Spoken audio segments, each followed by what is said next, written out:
The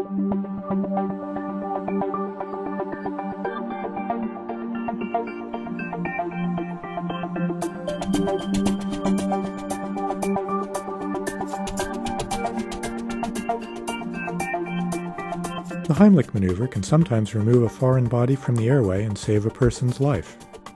It's critical to rapidly recognize foreign body airway obstruction and respond immediately. Signs of severe airway obstruction include cyanosis and inability to speak, cough, or breathe. People often also clutch their throat, which is considered the universal distress signal. Shortly thereafter, people lose consciousness. If the person can speak, cough, and breathe, do not do a Heimlich maneuver because they don't have severe airway obstruction. Forceful coughing may relieve a mild or moderate obstruction. Ask, "Are you choking?" to differentiate mild from severe airway obstruction. If the choking person can't reply or nods yes, do a Heimlich maneuver. Stand directly behind the choking person and encircle their midsection with your arms. Clench one fist and place it midway between the umbilicus and xiphoid.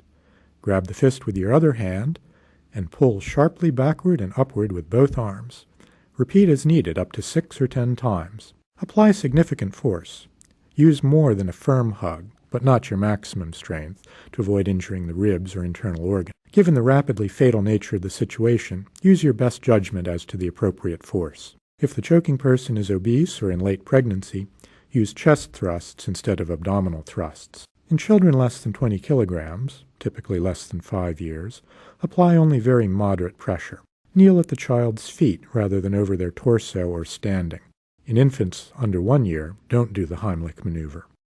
Continue efforts without interruption until the airway obstruction is removed or advanced airway intervention is available. After successful removal, have the person brought to an emergency department if they have residual symptoms or if they were unconscious. If they feel fine and are breathing normally, an evaluation is optional.